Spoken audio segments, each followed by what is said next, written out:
বন্ধ নৌকা যাতায়াত বিপাকে মাঝি ও তাদের পরিবাররা সমস্যার সমাধান না হলে আন্দোলনের হুঁশিয়ারি। মালদা জেলার মানিকচক ব্লকের অন্তরাজ্য সীমান্তে প্রায় 21 দিন ধরে বন্ধ নৌকা যাতায়াত। নৌকা পরিষেবা তুলে দিয়ে লঞ্চ পরিষেবা টিকিয়ে রাখতে চক্রান্ত করছে ঘাট মালিক পক্ষ বলে অভিযোগ মাঝিদের। যদিও গঙ্গা নদীর জল বাড়ায় বন্ধ নৌকা চলাচল দাবি ঘাট কর্তৃপক্ষের। বিষয়টা খোঁজখবর নিয়ে খতিয়ে দেখার আশ্বাস জেলা পরিষদের কর্মাধ্যক্ষের। মানিকচক ব্লকের অন্তর্গত মানিকচক ঘাট বাংলা ও ঝাড়খণ্ডের অন্তর্রাজ্য সীমান্ত। নৌকা ও লঞ্চের মাধ্যমে যাত্রী ও যানবাহন পারাপার করা হয় গঙ্গা নদীর উপর দিয়ে। প্রতিদিন দুপ্রান্তের প্রায় কয়েক হাজার সাধারণ মানুষ নিত্য প্রয়োজনীয় কাজে ও চিকিৎসার সুবাদে যাতায়াত করে। শুধু তাই নয়, প্রায় শতাধিক যানবাহনও পারাপার হয় লঞ্চের মাধ্যমে। মানিকচক ঘাটে প্রায় 35টি যাত্রীবাহী নৌকা ও 3টে লঞ্চ পারাপার করে। প্রায় 1 মাস আগে গঙ্গা নদীর জল বাড়ার কারণে বন্ধ করা হয়েছিল নৌকার মাধ্যমে যাত্রী পারাপার, তবে বন্ধ করা হয়নি লঞ্চ পরিষেবা। বর্তমানে গঙ্গা নদীর জল স্থিতিশীল, তারপরেও প্রায় 21 দিন ধরে বন্ধ করে রাখা হয়েছে নৌকা পারাপার। নৌকা মাঝিদের অভিযোগ, নৌকা বন্ধের ব্যাপারে মালদহ জেলা প্রশাসনকে জানালে তারা বলেন নৌকা বন্ধের কোনো নির্দেশ নেই। যদিও নৌকা নিয়ে ওপার ঝাড়খণ্ডে গেলেই পুলিশ দিয়ে তাদের পাকড়াও করা হচ্ছে বলে অভিযোগ। মানিকচক ঘাট ডাকে নেওয়া ঝাড়খণ্ডের মালিক কর্তৃপক্ষ প্রশাসনিক সহায়তায় তাদের নৌকা জোরপূর্বকভাবে বন্ধ রাখার চক্রান্ত করছেন। মানিকচক ঘাটের মাঝি বিশ্বনাথ ঘোষ বলেন, আমরা ভাঙন কবলিত এলাকার বাসিন্দা। পূর্বপুরুষের পেশা নৌকা চালিয়ে দিন যাপন হয় পরিবারের। প্রায় 21 দিন ধরে নৌকা বন্ধ থাকায় পরিবারে আর্থিক সংকট। ঘাট মালিক কর্তৃপক্ষ মানিকচক ঘাটে নৌকা চলাচল সম্পূর্ণভাবে বন্ধ করতে চক্রান্ত করছেন। আমরা বিষয়টা লিখিতভাবে জেলা ও ব্লক প্রশাসনকে জানিয়েছি। প্রশাসন বিষয়টা খতিয়ে দেখার আশ্বাস দিয়েছে, তবে আগামী কয়েকদিনের মধ্যে নৌকা চলাচল শুরু না হলে মানিকচক ঘাটে বিক্ষোভ এবং বৃহত্তর আন্দোলন করা হবে, এমনকি লঞ্চ পরিষেবা বন্ধ করব আমরা, হুঁশিয়ারি দিয়েছেন আরেক নৌকা মাঝি গণেশ মণ্ডল। এই বিষয়ে বিজেপি নেতা গৌরচন্দ্র মণ্ডল জানিয়েছেন, প্রশাসনের উদাসীনতায় মানিকচকের মাঝিরা বিপাকে পড়েছে। ঝাড়খণ্ডের পুলিশরা মানিকচকের মাঝিদের বারবার হেনস্থা করছে। আমরা মাঝিদের পাশে আছি, অবিলম্বে তাদের সমস্যার সমাধান করুক প্রশাসন, এটাই দাবি। অন্যদিকে মালদা জেলা পরিষদের জনস্বাস্থ্য কর্মাধ্যক্ষ কবিতা মণ্ডল জানাচ্ছেন, বিষয়টা আমি শুনেছি, মাঝিদের যে সমস্যা রয়েছে তা দ্রুত সমাধান করতে হবে। আমি বিধায়িকা সহ জেলা শাসক ও জেলা পরিষদের সভাপতির সঙ্গে কথা বলে দ্রুত এই সমস্যার সমাধান করার চেষ্টা করছি। মাঝিরা যাতে নির্ভয়ে নৌকা চালাতে পারেন ও রোজগার করতে পারেন সে বিষয়টা আমরা খতিয়ে দেখছি। Bureau report, R Bangla.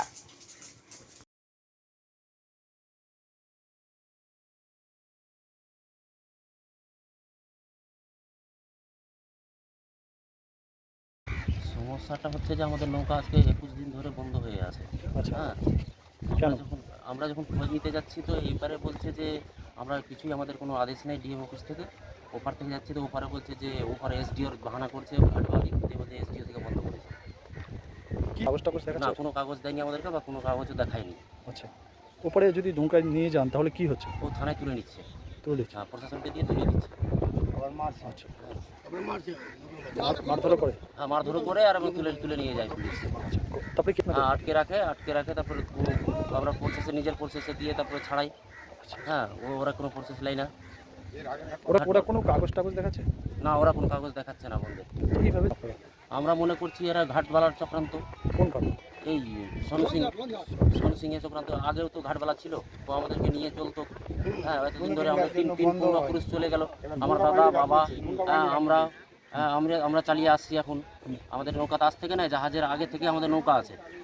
হ্যাঁ, হ্যাঁ, ঘাট মালিক চক্রান্ত করছে। কেন উনি চক্রান্ত কেন করছে, কি মনে হয়? ও বলতে চাইছে যে জল বেড়ে গেছে। হ্যাঁ, বাহানা দেখাচ্ছে, কিন্তু জল তো বাড়ার কোনো সম্ভব না, জল তো এমনি কম আছে। চলছে দেখছি। হ্যাঁ, লঞ্চ চলছে, কিন্তু শুধু নৌকাটা বন্ধ রেখেছে। নৌকাটাই বন্ধ রেখেছে। লঞ্চের মালিক কে? লঞ্চের মালিক হলো সোনু সিং। আচ্ছা, আর উনি? হ্যাঁ, উনি করছেন। মানে নিজের ফায়দা লুটার জন্য এটা? নিজের ফায়দা লুটার জন্য আমরা রীতিমতো ওকে কর দিই। হ্যাঁ, 10 টাকা 15 টাকা টিকিট যে জায়গায়, সে জায়গায় ওরা 30 টাকা নেয় এখানে। এবং আমরা যে যাই ওখানে তো আমার 10 টাকা করে পার হেড প্যাসেঞ্জার আমাদেরকে দিয়ে দিতে হয়। ওটা তোলা নেই? হ্যাঁ, ও নেয়। কি তোলা? তোলা। কে নেয় এটা? ওটা ঘাট মালিক। আচ্ছা, তো এই তো বাংলার এখানে পশ্চিমবঙ্গের নৌকা চালক, তো ঝাড়খণ্ডের প্রশাসন এইভাবে যে করছে, আপনারা কোনো ব্যবস্থা বা কাউকে জানাননি? হ্যাঁ, জানিয়েছি, ব্লক ডিপার্টমেন্টকে জানিয়েছি এবং এসডিও সাহেবকে জানানো হয়েছে, সভাধিপতিকে জানানো হয়েছে। কেউ এখন কি আশ্বাস দিয়েছেন তারা? ওরা বলছে আমাদের এখন রিপোর্ট পাঠিয়েছি জেলায়, জেলা থেকে এখন আসেনি। ও সময় চেয়েছে 3 দিনের, ওরা বলছে 3 দিনের মধ্যে আমরা জানাচ্ছি। সমস্যা বলতে আমাদের কোনো জীবিকা নেই, জীবিকার একটাই সমস্যা যে আমাদের নৌকা ছাড়া কোনো মানে ইনকামের কোনো সোর্স নেই। যা ইনকাম যা ইনকাম আমাদের নৌকা থেকেই, আমাদের ফ্যামিলি চলে নৌকা থেকেই, যা কিছু করতে হয় সব নৌকা থেকেই আমাদেরকে করতে হয়। আদার্স আমাদের কোনো সাইড কোনো ব্যবসা নেই, হ্যাঁ, যে অন্য ব্যবসা করে খাবো, আমাদের কোনো ব্যবসা নেই। আমাদের জমি জায়গাও নেই এক কাঠাও, সব নদীর গর্ভে তলিয়ে গেছে। হ্যাঁ, আমরা 4 দফা নদীতে পড়েছি। এই যে প্রশাসন যদি ব্যবস্থা আজকে 20 দিন থেকে নৌকা বন্ধ করে রেখেছে। হ্যাঁ, জাহাজ মালিক তোর নৌকা বন্ধ রেখেছে, প্যাসেঞ্জার তোর নৌকা যেতে দিচ্ছে না। আর আমার বাপ দাদারা মানে আজকে অনেক দিন থেকেই নৌকা পেয়ে আসছে, মানে মানিকচক ঘাট বাঁধ থেকে আমরা প্যাসেঞ্জার নিয়ে গেছি এর আগে বাবা আমার দাদারাও নৌকা চালিয়েছে, মানিকচক বাঁধ থেকে প্যাসেঞ্জার নিয়ে গেছি, কোনো অসুবিধা হয়নি। আজকে এই মালিক, এই গুন্ডা মালিক এসে নৌকা সবকে মানে মাঝে মধ্যে করে বন্ধ করে দেয়, হুট করে চালাচ্ছে আবার হুট করে আবার বন্ধ করে দেয়। একটু জল বাড়ছে কি বাড়ছে না, নৌকা বন্ধ করে দিচ্ছে। কিন্তু লঞ্চ কি বন্ধ হচ্ছে? না, লঞ্চ বন্ধ হচ্ছে না, লঞ্চ মানে চালাচ্ছে আর নৌকা বন্ধ করে দিচ্ছে। লুকিয়ে আছে লঞ্চও ঢুকে আছে, লঞ্চ বন্ধ করছে না, লঞ্চ চালাচ্ছে, নৌকা বন্ধ করে দিচ্ছে। এর আগে লঞ্চ চলতো, বন্যার সময় লঞ্চ চলতো, বাস থেকে আমরা প্যাসেঞ্জার এনে দিয়ে ফেরি হিসাবে প্যাসেঞ্জার এনে দিয়েছি, কোনো অসুবিধা হয়নি। আর আজকে হঠাৎ করে নৌকা বন্ধ। কি বলবেন? আমরা এরকম কাজে 3 দিনের টাইম নিয়েছে, যদি চালু না করে দেয় তাহলে আমরা বিক্ষোভে বসবো। কী করবো এখন? লঞ্চ বন্ধ করতে হবে লাস্টে। লঞ্চ বন্ধ করে দেবেন? হ্যাঁ, কী করবো তাহলে? বিক্ষোভ করে লঞ্চ বন্ধ করতে হবে। ঠিক, আপনার নামটা বলবেন? অনেশ মণ্ডল। বলছি যে দীর্ঘদিন থেকে মানিকচকের যেটা ঘাট আছে, মানিকচক টু রাজমহল, অর্থাৎ বাংলা ঝাড়খণ্ডের সঙ্গে যোগাযোগ সুব্যবস্থা এটাই ঘাট। লঞ্চ চলছে, পাশাপাশি নৌকাতে মানুষ যাতায়াত করে। শুনেছি জল বাড়ার সময় নৌকা বন্ধ করেছে ঝাড়খণ্ড পুলিশ, তাদেরকে ধরে অ্যারেস্ট করে তাদেরকে বিভিন্ন হেনস্থা করা হয়, যেন নৌকায় আর প্যাসেঞ্জার না হয়, নৌকা চালানো না হয়, বেল দিতে হয় তাদেরকে। কিন্তু এই ঘাটটা, মানিকচক ঘাটটা ডাক হয় মালদা ডিএলআর অফিসে।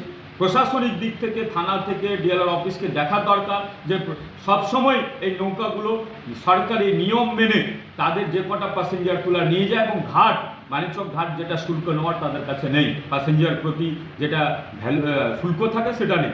অথচ ঝাড়খণ্ড পুলিশ, এটা ঝাড়খণ্ডের মধ্যে পড়ে না, ঘাটটা মানিকচক ঘাটের মধ্যে পড়ে, মালদার মধ্যেই পড়ে, কিন্তু ঝাড়খণ্ড অত্যাচার পুলিশের উদাসীনতা, প্রশাসনের উদাসীনতা, এবং ব্রিজ লঞ্চগুলো চলছে সেখানে সমস্যা হচ্ছে, বা যিনি ঘাট কিনেছেন তারও একটা উদাসীনতা আছে, তাদের সঙ্গে তো একটা চুক্তি হয় নৌকাগুলো চলে, এবং এতে 150-200 পরিবারের মাঝিদের তাদের পরিবার চলে। অথচ বেশ 1 মাস 1.5 মাস থেকে এই নৌকাগুলো বন্ধ আছে, তাদের পরিবার না খেয়ে অবস্থা খারাপ হয়েছে তাদেরকে, এবং তারা আন্দোলনে নামবে এই বিষয় নিয়ে। আমরা তাদের পাশে আছি, কারণ যে তারা ন্যায্য দাবি বলছে, প্রশাসনিক নিয়ম মেনে তারা নৌকা চালাবে, বাড়তি প্যাসেঞ্জার বা এটা প্রশাসন দেখলে তো হয়ে যায়, তো অপারেশনের কথা বললে তো হয়ে যায়। যেখানে হয়তো ভরা গান, কিন্তু এখন তো জল সেরকম বাড়েনি, বন্যা প্রস্তুতি তৈরি হয়নি, দিব্যিশ এখন নৌকায় যাতায়াত করতে পারবে, বড় বড় নৌকা চালায় তারা, 10টা-5টা প্যাসেঞ্জার নিয়ে, সেটা দিব্যিশ করুক। কারণ এইখানে তাদের টাকা কামাইয়ের জায়গা নেই, প্রশাসন উদাসীনতা দেখাচ্ছে,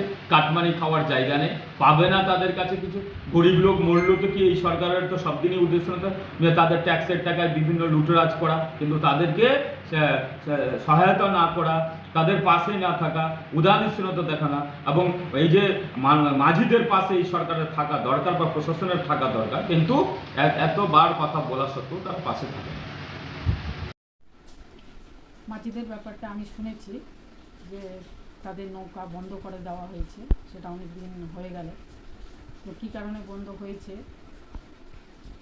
সেটা আমরা দেখব, এবং ওনারাও অনেক জায়গায় জানিয়েছেন যে আমাদের ঘর সংসার চলছে না, সেই নৌকা বেয়ে আমরা নিজের ঘর সংসারটা চালাচ্ছিলাম, কিন্তু আমরা এখন অসহায় হয়ে পড়েছি, আমাদের প্রচণ্ড অসুবিধা। মাঝিরা বারবার করে সবার কাছে যাচ্ছে এবং অনুরোধ করছে, এবং যাতে এই জিনিসটা সলভ হয়। আমিও, আমাদের এমএলএ ম্যাডাম সাবিত্রী মিত্র মহাশয় আছেন, এবং ডিএম সাহেব আছেন, আমাদের সভাধিপতি আছেন, ওনাদের সঙ্গেও আমি কথা বলবো যাতে এই জিনিসটা তাড়াতাড়ি সলভ করা যায়, এবং মাঝিরা যাতে তাদের জায়গাটা ফিরে পায়, তাদের কাজটা ফিরে পায়, এই ব্যবস্থাটা আমরা তাড়াতাড়ি করব।